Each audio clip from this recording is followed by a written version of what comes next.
Hello, everyone. This is Wyland with the FPV podcast. Before we get into the show, I just want to give a shout out to our two new Patreon supporters, Simmons from Australia and Daniel from the US. Thank you so much for being the new supporters to the FPV podcast. We always appreciate all of our FPV podcast supporters. And now let's get on to the show. Hey everyone, welcome to the FPV podcast. This week we got a drone racer that's been making his rounds in 2018. We met him in 2017, had a great time with him at MDX. Figured we'd invite him on and talk about what's going on in MultiGP and also what he's doing in the FPV community. But before we introduce our guest, Elvin, what do you got? Hey guys, how you guys doing? I just want to say, Rotorious, if you don't have one of these, you better get you off your ass. Yeah, baby. Yeah, baby. I'm telling you right now, this is like, I built some quads. I built some quads that get people's attention, but nobody gets, this thing gets people's attention seriously. Look at that. Look at that pretty baby. Oh, look at that pretty pink thing now. Oh, that's so pretty. That CB is what's up. Yeah, and I'm gonna say this. I'm going to say this real quick so I can let Lucas get on here and do his thing. But I got some family members that are going through the breast cancer thing right now. And I wanted to express that I love you guys. And this is for when I race, I'll be racing this. And it's for you guys that I'll be thinking about when I'm trying to knock somebody's ass in the corner. That's what I'm saying. But I love you. And pink is for breast cancer. I'm doing a breast cancer awareness on everything I got, everything I fly. So you guys pay attention, watch out, and peace, love, and happiness. Peace, love, and happiness. All right, Lucas, please introduce yourself. Hey, I am Lucas Dearborn, also known as Droner. I am from South Haven, Mississippi. My home chapter in MultiGP is 901 FPV, and I help run that with Alec Lunsford and Ben Eischen. You guys have talked to them before. Mm-hmm. I've been racing for 2 years. There's my CB right there. I got you. Yeah. I run that top mount. Yeah. Oh, I run the top mount too? Yeah. And then, I've been around FPV for 2 years. I saw a video, just like everybody else. I got that iconic video that set me off. Mm-hmm. And it was over then. I'm hoping to, do well in the regional series this year. I missed out last year. My son was born the same week of the championship, and I had to give up my seat and let someone else go. But it was worth it. And then this year I'm more prepared, and hopefully I can, make my way as high as I can. There you go. And families always trumps, sports. So you got to do what you got to do, man. So that's pretty cool. Congratulations on your newborn and the rest of your family. Thank you. Can I thank my sponsors? I was sure. going to mention out the Team White Goat. Team White Goat is sponsored by Immersion RC. We proudly represent the trip of ETX. We run their timing, hoping to get the rapid fire soon. So when do you guys have rapid fire yet? No, I saw a lot of the videos for it. I'm looking forward to trying to get one anyways. Yeah, I want to get my hands on one. I got the 6S Team White Goat motors, talking about breast cancer awareness. He's pink. I don't know if you saw him last time. I'm loving the 6S hype train. It's not a train. It's, we're on track. It works. It works for me, and everything's switched over right now. Oh, nice. Okay, so before we get into the racing, which is what we're probably going to be the main topic today, let's get a little bit more of your background. So obviously after you watched the video, did you jump straight into racing, or did you kind of like fly on your own and then got into racing? I think the definition would be I strapped on a helmet and went heads first and like barreled through. The first race I went to was a regional qualifier at a big AMA field. I was a week in it. I was like, I got my alien build. I got a week to practice in level mode, and I went to the qualifier and I practiced for 40 seconds until it lit fire. So like, I didn't wait a second. I didn't wait till I was ready. I went, hit a gate, and I was like, this is fun, and learned as much as I could while I was there. Wow, you learned the hard way. It's like going to a regional qualifier. That's what I tell people. Like, don't wait till you're ready. Just go. Don't wait till you're ready. Man. That's good. That's good information right there. Don't wait till you're ready. He's so excited, he didn't care. He was like, I don't care if these guys have been around. I'm just going to go out there and have fun. Yeah, I don't know if you remember the video. I think it was titled Real Life Skywalkers. It was Furati and his kid. It was right after the DRL first season, and they were like talking about that whole, race. And I saw that video, immediately searched top 5 drones, for FPV, the specific buzzwords that we always search. And I found it was a Hubsan 107D. I think it had FPV in the controller. I was like, what's the cheapest thing I can get in to experience it and just, learn the basics. And that drone was on the way. I think it took like a week and a half before it got to my house. And before that week and a half, I already had the parts for an alien like shipping and like within a month. So like I was like, okay, I got the drone. Like I'm gonna practice this little line of sight drone in the house for 2 weeks. I'm going to build a drone in the weekend, and I'm going to go to a race that's a week away from that. Like, it was scheduled. Scheduled. Man, talk about dedication. And as you said, like, the first race for most people never really ends all that well because it's hard. Never good. Doesn't matter how good you are. It's never good. It's never good. All right. So fast forward a year. Obviously, you're fast because you got all the way to the, at the end of MultiGP. You were at the championships, but you had to give up your seat, which is at the end of 2017. Catches up with 2018. So what's going on in 2018? Obviously, you have a good qualifier run. I think you're 6th in your region right now. I'm 9th in the region right now. I've gone to... this year I really enjoy the whole regional series and the changes with allowing every, I think it's tier 3, every, you have to at least get out of provisional and you can run a qualifier. And that encourages people to travel their region. And it did us. We went to, I think, 6 qualifiers. That every one of them were double headers. So we basically traveled 3 times. I've got, I'm 9th on the board.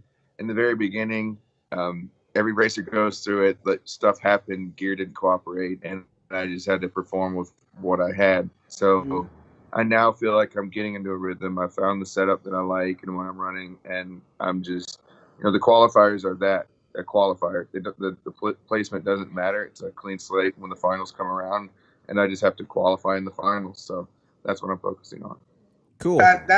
That's a good point. He's found the setup that he's comfortable with. You know what I mean? Right.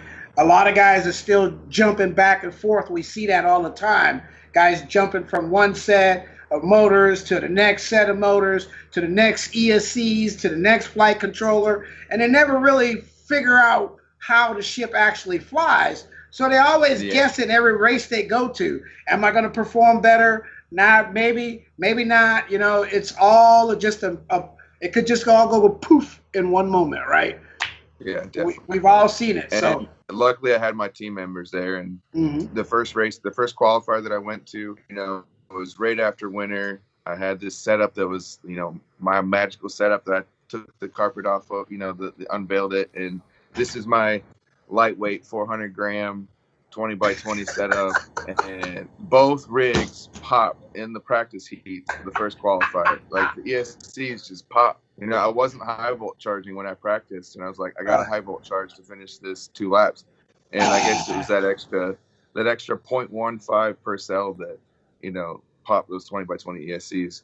So I looked to my friend, and we had been working on his quad, so I knew it pretty well, and I knew he had stock beta flight rates, and I was like, can I fly your quad? So I finished the qualifier with someone else's quad. And then the funny thing is that happened again at another session. So I had a string of bad luck. Be careful when you overcharge, because that stuff will happen. And as Lucas has just stated, you just have to practice with it. Yeah, don't introduce new elements on race day. Practice. That's another great point. Yeah, that's actually very interesting, because we tend to try to take care of our equipment when we can, but then all of a sudden race day comes, it's like you put everything on the table, and then all of a sudden nothing works. It's definitely. I'm gonna open up this. I'm gonna turn my timing up. That the 6 that threw a curveball. I was planning my setup in the middle, right after MDX. I was running a heavy 4S F40s. It was pulling too many amps. I wanted to go lighter, 6S wasn't really normalized yet or even voted on. And so that was my another hurdle to get over. And also other people are trying to make that decision if 6S is for them. For me, it was the right choice. I was killing more batteries from internal resistance going out than, physical damage just because I was overamping them. Okay. So. Now, yeah, let's get a little into that. Like, obviously, you've jumped onto the success train. A lot of people are definitely moving that way. When you moved from 4S to 6S, what was the biggest benefit that you saw?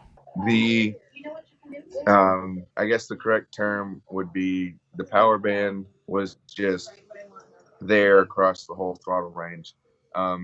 Whereas in the 4S in the beginning of the pack, it felt, the whole SAG debate, it's there, but just the responsiveness. So I'm having a hard time trying to decipher the difference between my 2207 and 2205 6S rig, just because 6S closes that gap.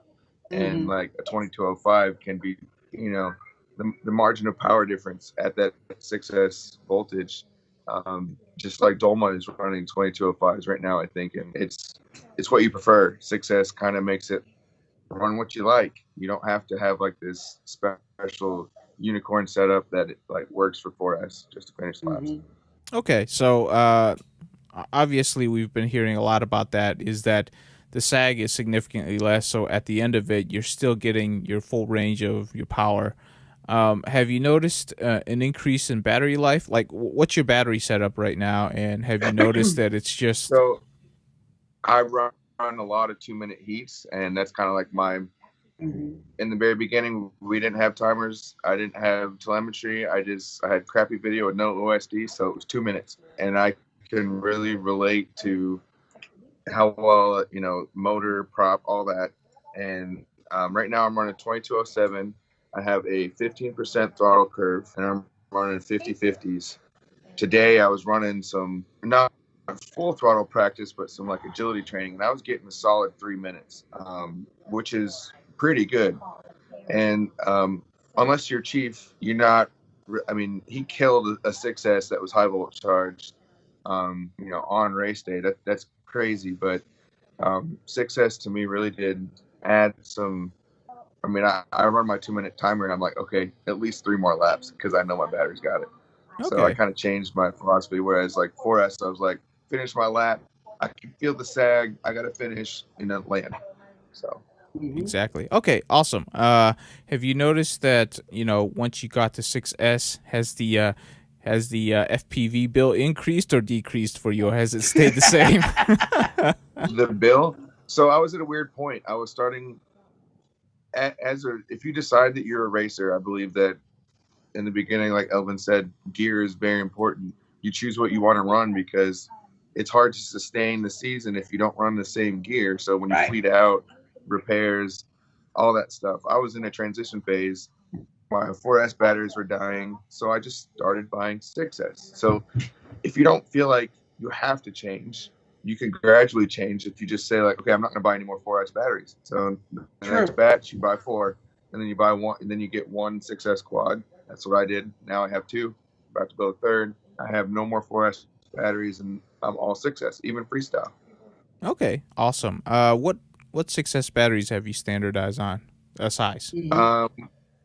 I have noticed that 2207s kind of need I think the Infinity 1100, 1150s or higher. It's kind of really what you need to just like run whatever prop you want without a throttle curve. The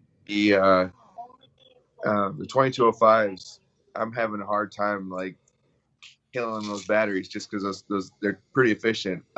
I think once the season goes on a little bit further in the year, you're going to see 6S lightweight 2205s back again.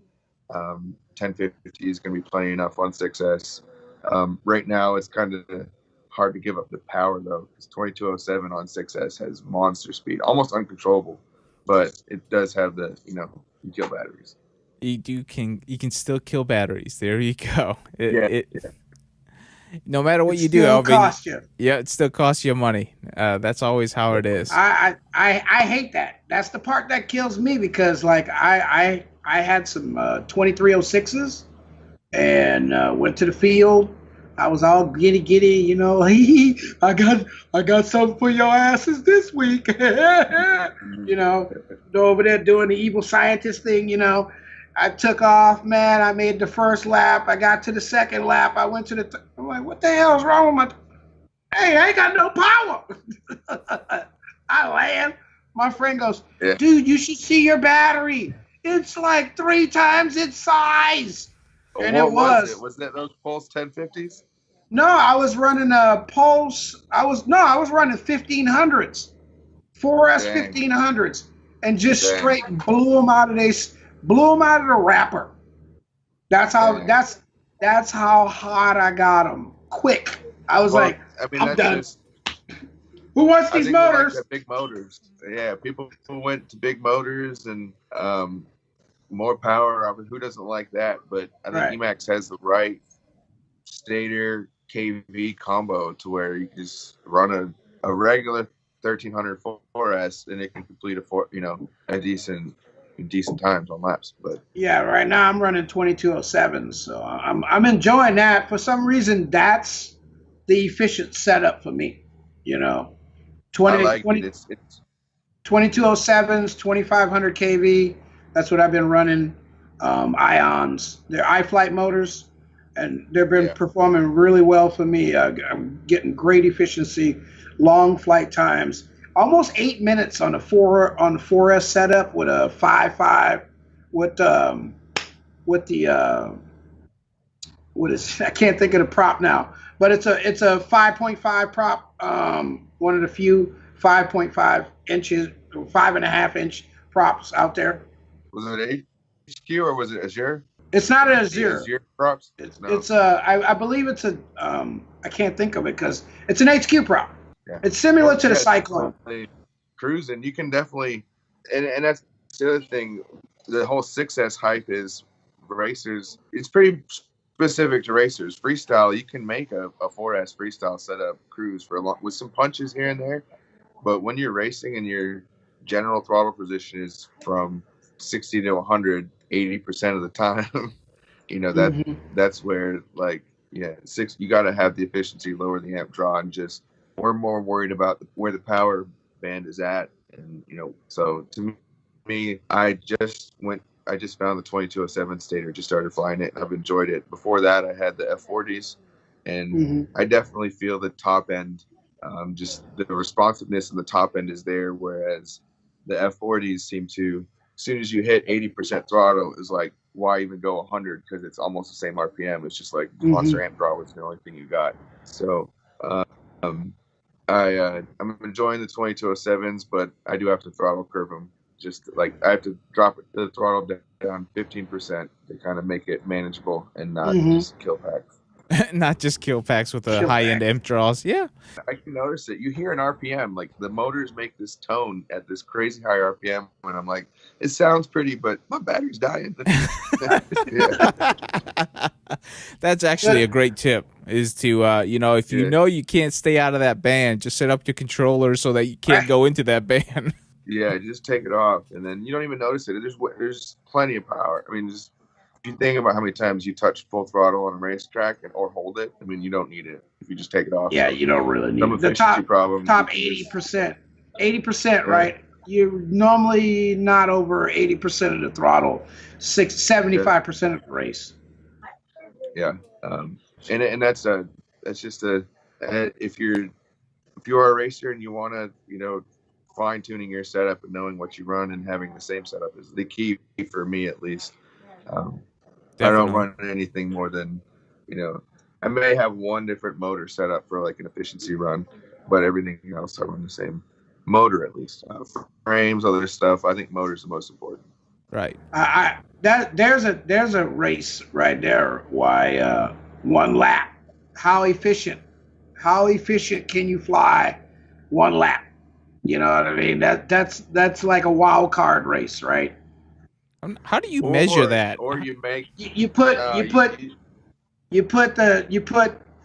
guys on the line and you tell them go, and the dude that does the most the fastest lap with the least voltage drop is the winner. You guys play liftoff? Yeah. Wasn't there like I think there was a challenge not too long ago where everybody you were like given an X amount of milliamp, and you had to like complete the race. So it was all throttle control. So what if it was that like you've only got 1,000 milliamp 4S and you got to run this 2-minute heat finish? Right. Now that sounds like a television show. The closest one to the finish line wins. Yeah, definitely. You can measure that. So you can open it up and just like, Nope.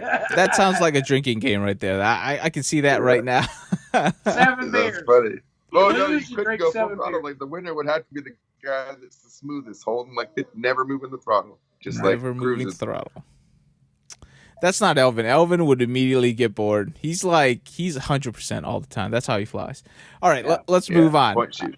Obviously, a lot of people have enjoyed the regional qualifier. It's a nice open track. You can really get some smooth lines there. Can I get your take on it, Lucas? When you were qualifying, what did you think of the regional qualifier track? For me, I've done it. I've raced it a lot of times. We had it at home, practice on a simulator. I really think it just comes down to race day nerves and being clean and not resetting or making mistakes mid-airs. There's a lot of things that can happen. You can practice a 7-lap run or 6-lap run all day, but being prepared and executing is the most important. And that was my problem. I was either getting in my head or something else. I always had an excuse for something. I had to pace for 7 laps, but I was getting 6 laps pretty consistently. So, but whenever I was going for it, I ended up wrecking or just small mistakes that just help me back from it. The track itself is a perfect example of the basics that the basic tracks that MultiGP have.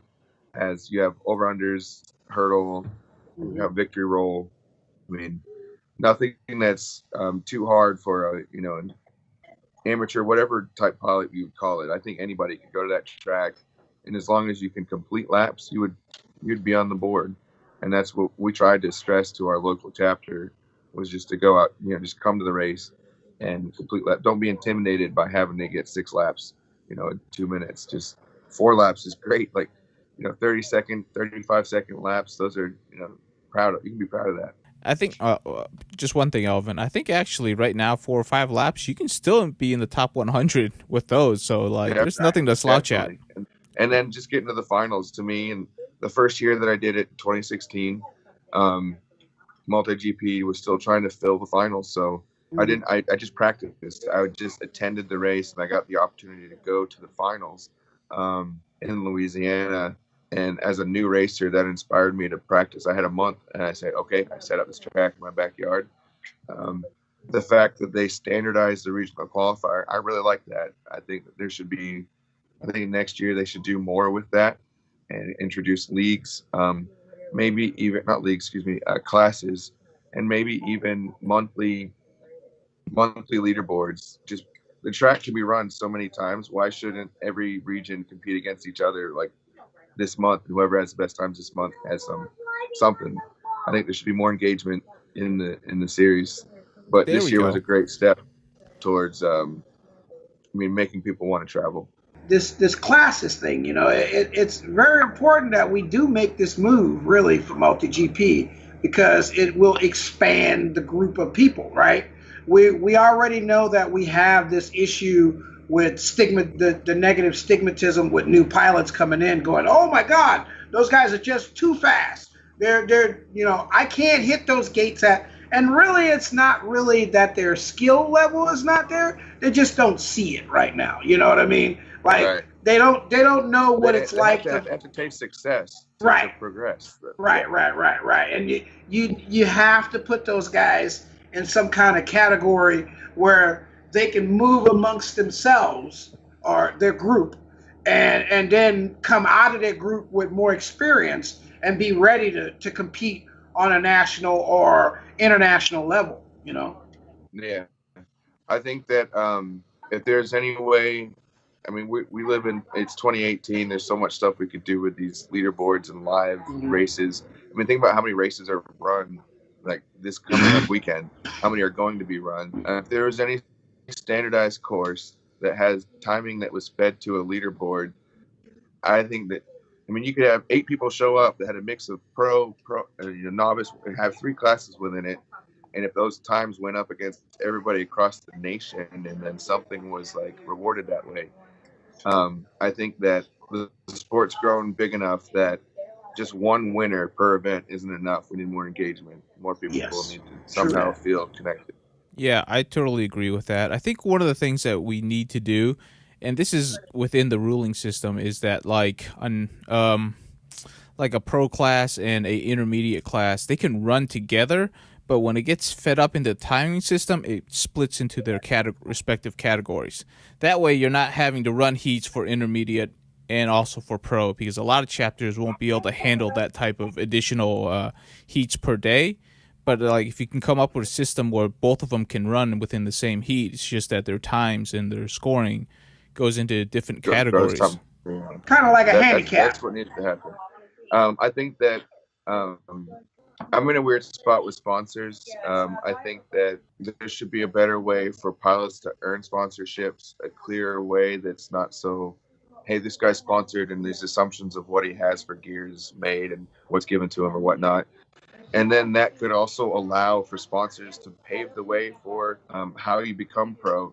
The thing about I like to use drifting as an example a lot of times because it's relatively new, like 15 years old or so. And their sport has kind of progressed, and they have their own leagues. And there's a way that you can attend a regional event, and like so many Pro 2 license are given Pro 2 licenses, and that's how you earn your license. And then over a year, like you now have a population of pro pilots that can compete. You've earned it, and you don't have this like. I didn't like that MDX made you assume what you were, a pro or intermediate. I kind of felt guilty for selecting pro. I happened to get second place, but I still don't. Does that the fact that I raced as pro and got second place make me a pro? Is it kind of? I think there needs to be clear lines on that. I think you did well at MDX, and the fact that you signed up as a pro and you finished second is the best standpoint for you. Right, but that would be a good example to like give a license that allowed me to compete in something that like didn't separate me from everybody else, but didn't make everybody else feel like, well, I don't want to go to a local race because Lucas is going to show up. So true.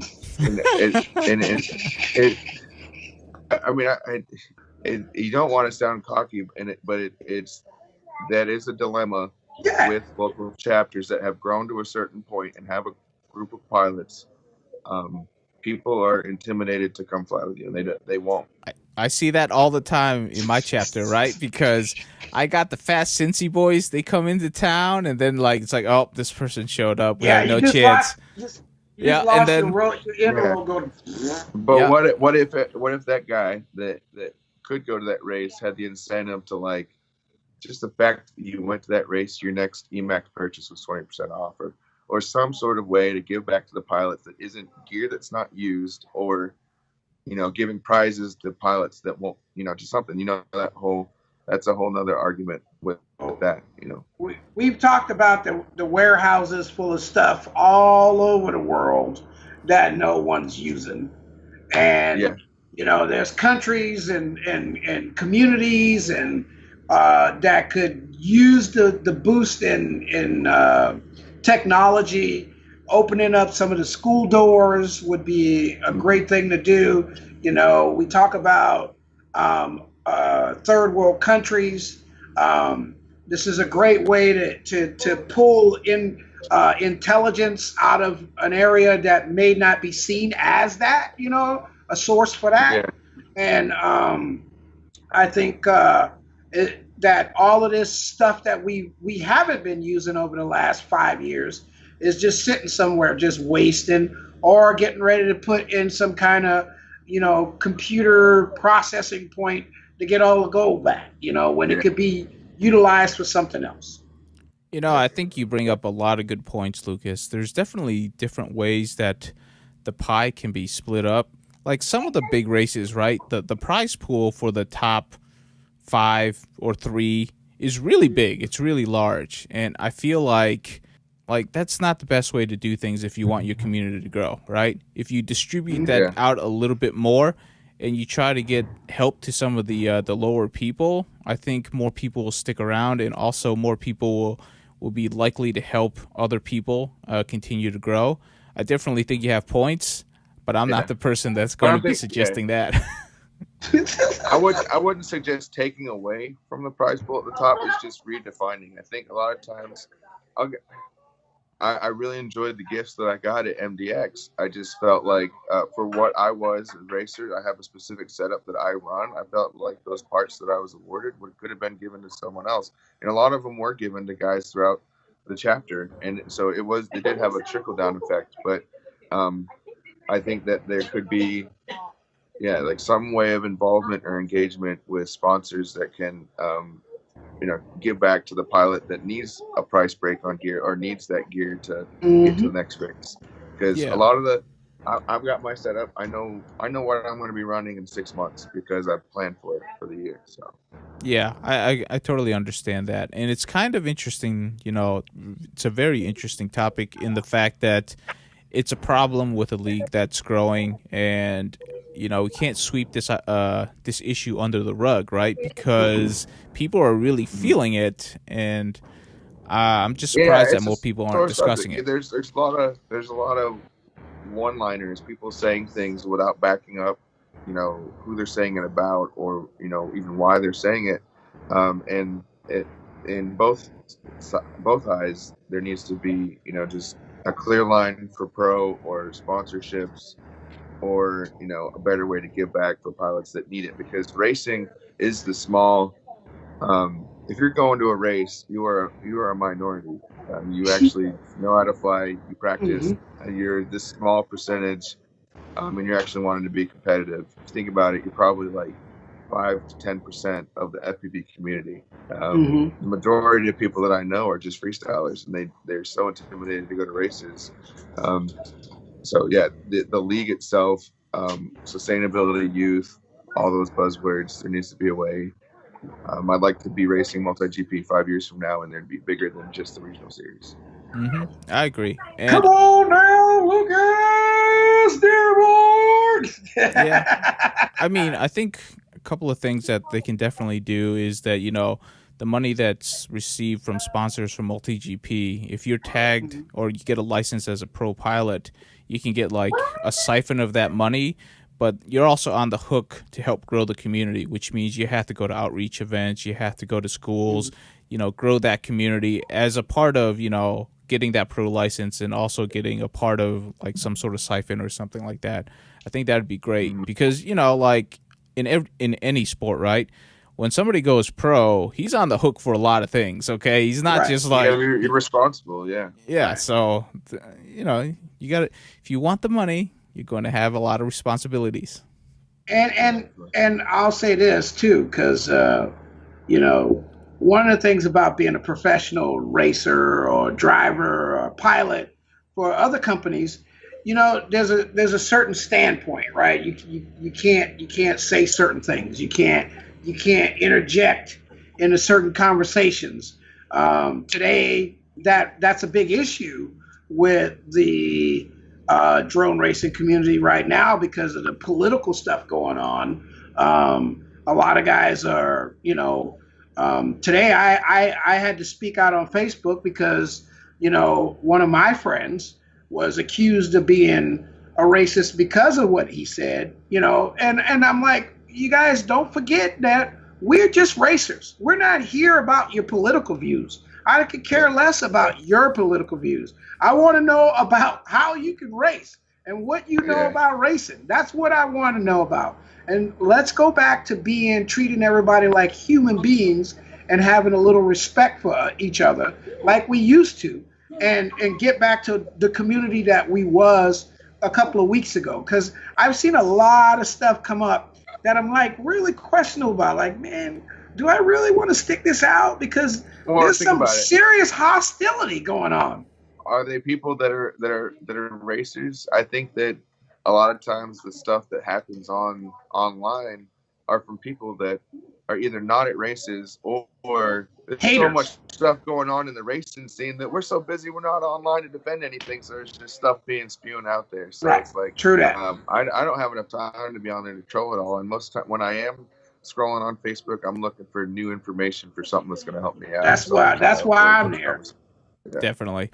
I'm either there to find out something or to share something. I'm not there to harbor on anyone or treat anyone with misills. And other than that, but I think what this community is such a strong factor, and that we're still growing. Just we're not growing like we used to, but we're still growing. And I think we sucked everybody out that we could. I think we plucked all the people that would join this sport, and we're growing at a marginal rate now. And how are you gonna increase that? A lot of the adrenaline junkies are gone. Yeah, I mean they're either gone or they're in it right now, where they've used it. You know, they're like, okay, I got it for 2 years and I'm out. So we either got to find a new wave of people that are looking for that, or in my opinion, it's kids. I think that as soon as the FAA lies down these rules for, whatever it's going to be, Amazon and all those, delivery companies are trying to find a way to regulate the skies. So whatever that leaves for our sport. But I do believe that 9th through high school kids are able to, build these, and the skills they can use can be applied to jobs. And it'd be cool to be the nerdy kid at school that's part of the drone racing club. I'd really like to have that. I said the same thing to my son, that wouldn't it be cool to do that? And he's like, but I'm in college. Hey, but man, college is fine. If you were like most of us, I was in band. I took AP classes as much as I could in the, What did you play? I played tuba and sax. I played a lot of instruments. So, and the funny thing is, I also played football too. So I did everything. You look like a defensive lineman. Yeah, I was and a left guard. So, oh my God! You're one of those guys that grab me by my back, by my shoulder pad, and throw me over there. Okay. Get over there. But yeah, I felt like if you were that kid, like what, I didn't want to be in chess club or any of those other clubs. Not saying anything was wrong with it, but like I think drone racing, if the right curriculum was applied to it, and you've got fields that are not used, how many months of the year that nerds go out there with PVC and make some gates and fly their robots through it, and it'd be fun. It'd be awesome. I'm like you. I wasn't one of those one of the kids in chess club and all that other stuff, but I did go to auto shop, metal shop, electronics class, all of that. Something like this is too much, but I've shown this little thing go like 60 miles an hour, ripping 3-inch on 3S. Like these could totally kill it, and I think a 14 to 18-year-old could handle it. Yeah, definitely. No, it's actually a very interesting topic, and I'm glad we got to dive into it a little bit. But it's definitely something that the MultiGP community, actually our entire community, really needs to take an honest and good look at. Hey, kitty. All right, so let's go ahead and move on to the next subject. Let's talk a little bit about the regional final track. I know that you've gotten a few chances to practice on. Give us your take on the regional finals track. It's there's been one final that's been completed so far, so you can reflect off of what people have run as far as setups and battery wise. It's a really flowy course. There's a few spots to pass. It's got, it's that there's a lot going on. The average lap times for our group were in the 40s. For me, when I was practicing, I set a 2-minute timer, and my goal was to cross over onto my 4th lap on the 2-minute timer. That was kind of my benchmark. That put me at around like a 35 to 36 second pace, and that I left to go to Maine, so I've been practicing on the simulator. But for the most part, it's just about being clean. If you don't reset, and it's a really, really long course. I don't know how many obstacles are on it, but you just have to make it through. It's a battlefield. Like 3 laps, 4 laps, hit the qualifier, and then make it to the bracket. Now, as we get into some of these larger courses, have you noticed that because they're so large, do you have problems remembering the entire course, or is that something that you really have to work at in order to remember everything to get through that track? Man, that's a whole nother topic. The I think tracks should be spec'd, but yeah, the track for me, at least the simulator has been out for a long time. If you're going to the finals, I believe you should know it. I mean, it shouldn't be your first time flying it. I mean, maybe if it's not in real life, I think if you're going to the finals, you should have at least tried it on some simulator. Like you've flown the qualifier, like, and that's a whole other debate in itself. I think, in my personal opinion, I think picking up learning a racetrack in 3 to 4 batteries and then running through a qualifier and then bracket is sufficient. Like, you should be able to learn track. Mm-hmm. Okay.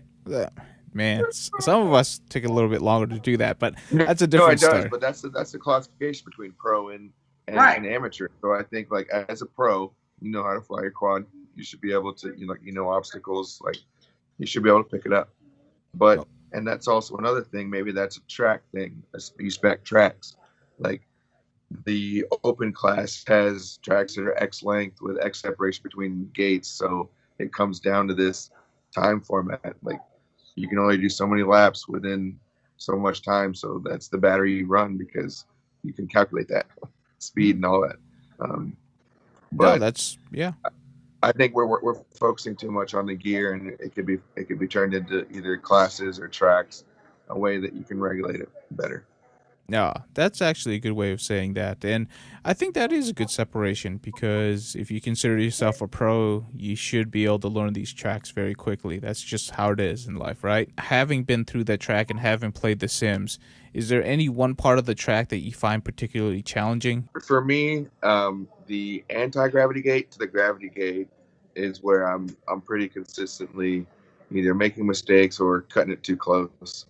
I think a good practice of maybe just slowing it down a little bit in the spots that give you trouble. In the beginning, you got the high gate for the start gate, and the spiral corkscrew down in the ladder gate. That is all about a tight line, being smooth. So going back and forth and wasting time with the washout, just being slow and smooth is faster. And that falls through with every other obstacle. The one tip that I give to the gates, it's like threading the needle. The 3 air gates that are sideways, and you go in and out, it looks like you're threading the needle through some holes. It's like a slalom. The closer that you can cut outside that gate so that you have room to look back at the next obstacle, you'll be cleaner and be able to take it tighter. Hurdles are the same way. Hugging the top parts of the top corner of the gate and then the bottom corner of the hurdle allows you to take a straighter line. I can walk through the whole track, and it's like we run it so much that you kind of have it ingrained in your head. Yep, we know he's addicted now. He can literally talk us through the entire track. You just want to keep going, or you want to stop? We'll listen. I mean, like, after the Slurtles, I love that name. It's really a rhythm. Once you find the throttle points of where you hit it, it is you can hear it. The anti-gravity gate, I lowered my camera angle because anything above 60, I was having to pitch back just to see the hole. So Wow. I'm running like 57 camera degree angle right now. And then going into the dive gate, I was swinging to the side and going up and yawing into it, but I'm now started trying to stay low and turn into it to take a tighter line. And then from there to the end, it's just, you got the corkscrew, the 180, and you really get your speed in those last 3 gates. It's the same thing with the regional qualifier. The last 2 gates on the regional qualifier, if you can find a way to hold speed and just carry it to the start gate, you'll shave like 2-3 seconds. Oh yeah, so you're just powering through all of that last part. Yeah, Pretty cool. Hey, yeah, that's a nice run through of the entire qualifying track. I'm impressed that he remembered all of it while being on the spot on the podcast because Hey, that's why he's a professional. yeah, we put you on the spot, and he passed with I flying don't like colors. that label, but it's okay. I'm a professional. All right, we've talked about enough about racing. Let's go ahead and flip to the other channel. One of the things that Lucas is doing is that he kind of has a semi-store, I don't know, side hustle with his FPV. He has a website called fpvventures.org. Go ahead and tell us a little bit about that. Yeah, the first regional final that I went to, I strapped up my fifth wheel camper, had my buddy Windjet with me, and we headed down to the regional qualifier. The regional final, and I think I had a blowout on my camper. Anyway, it was a crazy trip. And on the way back, man, I looked at my buddy. I was like, dude, that was an FP venture, like straight FPV adventure the whole way. Like, I don't know what else to call it. Like, it was awesome. So I tried to coin that phrase, anything FPV related and the stuff that you go through along the way, it's an FP venture. I like to think of it as an adjective. That Sounds like a winner. Yeah. So right now it's parts. I have I'm selling the parts that I'm purchasing for myself that I'm also racing with, and the parts that I stand behind. So right now I'm growing my store with what I run, and one day it'll turn into something else. I'm hoping to also run some services through it. Maybe one day camps or something else. FP Venture could be more than it's not just a hardware store. So. Okay, that's pretty cool. Now, are you taking that with you while you're, going into these races so that you have it open for the people to come in and shop? And definitely, it's kind of. I don't want to.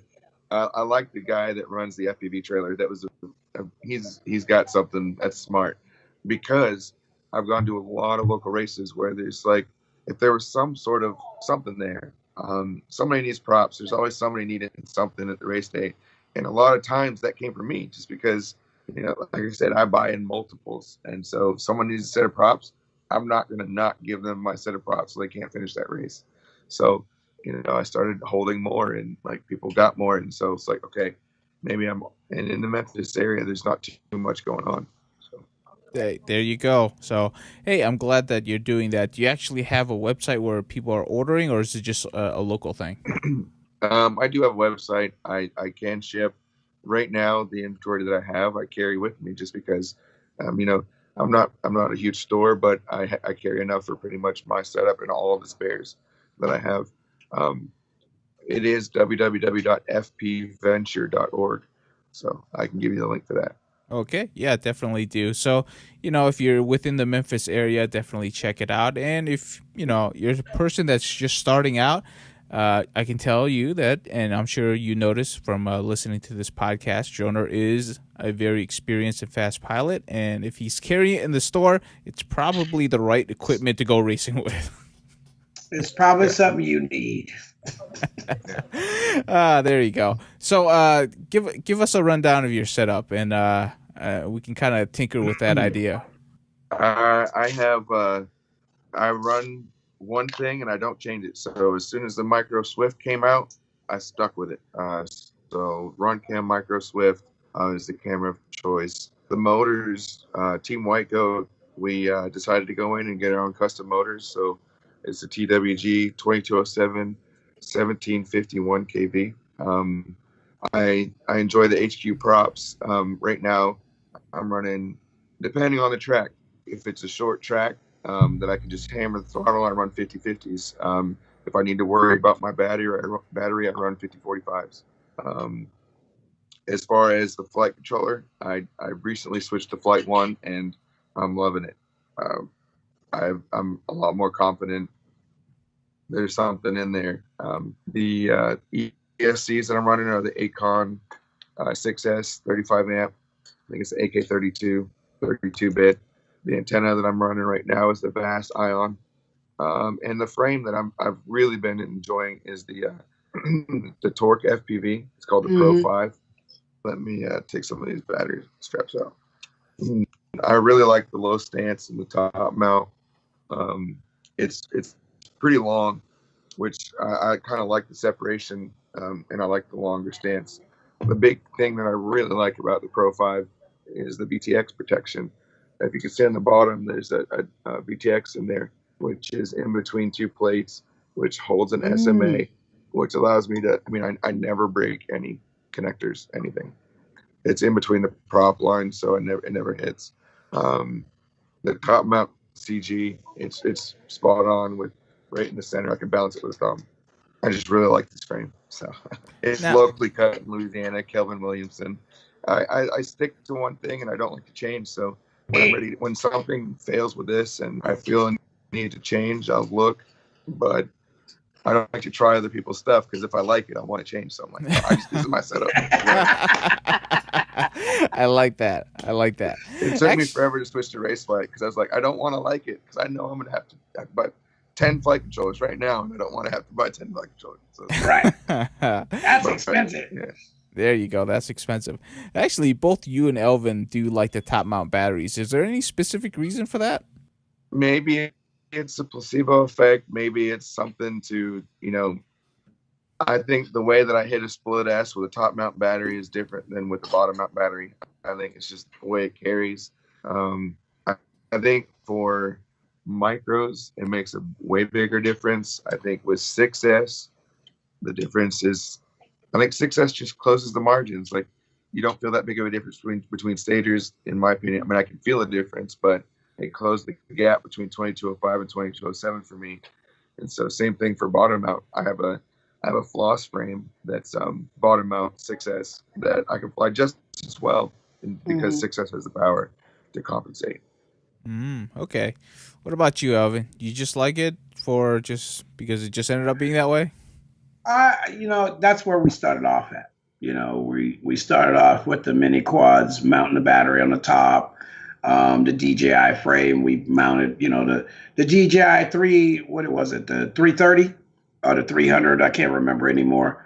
It's been so long, but we started mounting the batteries on the top, and you get comfortable with running a battery on the top. And I learned how to fly with a battery on the top, so I kind of am a little bit more fluid with a battery on the top.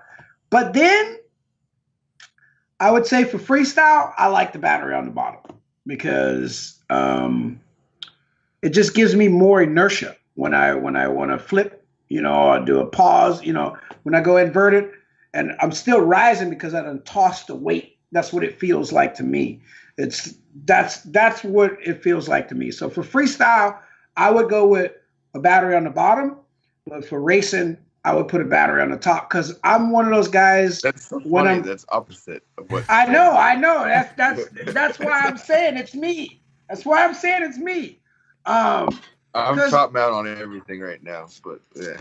Because when I'm racing, I like to get low, right? So having a battery on the bottom, like I've bought it out many times. Yeah, that's exactly why I wouldn't race with a bottom. I prefer to race with a top mount, but I have raced with bottom mounts. I think maybe the argument with the bottom mount on freestyle also because you have a GoPro weight on the top, so like True. The bottom mount doesn't throw it off as much. I just remember in the beginning, in like 2016, everybody's running those square frames and the stacks that were structural with the GoPro on top, and then people had like big arms on top of GoPros. They've gotten so much better now. But true that. The whole weight argument. I wish there was a way to test that. Somebody would be able to figure it out. Is it a placebo? Like, are we imagining it? Are these? It's just weight. Does the fact that the weight's here, can the flight controller not compensate? I think that we can just practicing with the bottom mount battery and the amount that I rack, it's just the same as the top mount. Okay, cool. Yeah, dude, there's so many factors. How you tune, all the factors of your motors. Who knows? I'm just very curious because like we have flip flopped as a community so much. We were all top mount. then bottom mount became super popular, and then people started moving back to top mount. And then Find it's what like, you like and run that. That's all you gotta do. yep, it's what you like. Just go with it, stick with it, and don't let anybody else tell you different. Unless, of course, you keep running into trees, then you might want to bottom mount try it. different things. Yeah. or you keep running into concrete, scraping the ground. Dude, yeah. I've seen many beat up batteries because of the ground. Okay. Let's start wrapping up things. So, obviously, Lucas, we encourage you to keep doing your FP Ventures. I like that, FP Ventures. Anybody out there, definitely check him out. He just went through his setup, so I'm sure most of that stuff will be on his website. So, for anybody who, wants to reach out to you, ask you questions, or just, toss some ideas around, where can they reach out to you? I'm pretty active on Facebook. Lucas Dearborn, just search that. You'll find me. I'm in 901 FPV. My website, I have a website, fpventurellc@gmail. You can get me there. My Instagram is /fpventure. So all of those links you can reach me at. Any adventures that you're going to be going to, probably IO. I know you're going to regional finals. Anything else? Yeah, we're going to the regional finals coming up. That's in June 30th, July 1st. After that, we got in August the IO. MDX 3.0 just got brought up. I think we might see some dates for that. I'm just trying to book every weekend that I can. Man, I'm so mad that they didn't use my name. Which for one? What? For MDX. What's your name? I forget. I can't say it yet because it's not official. But well, you can't give us that. We got nothing to go on. Man, it'll be good. I promise you. If it is, all right, you're gonna be like, oh yeah, I get it. That's Elvon. You heard it here, folks. You heard it here, folks. Elvon's keeping his secrets. Yeah. All right. Okay, Lucas. Nobody believes I'm keeping a secret. There we go. All right, Lucas. Thank you so much for being on the podcast. No really problem. Appreciate your time. And many good fortunes to you on your racing adventures this year. I'm sure we'll be hearing back from you after you complete the finals and hopefully the championship. Other than that, though, you got anything else you want to say before we cut out? No, I appreciate all the support. My wife, my biggest supporter and fan, she comes with me everywhere, and my family. Where's that beautiful woman? That's a beautiful woman. She's with the kids in bed right now. So, and my team back in Memphis, the Team White Coat, all those guys, quad family. That's what we like to call everybody. We're all in this together. So how we can grow it together is what we need to be focusing on.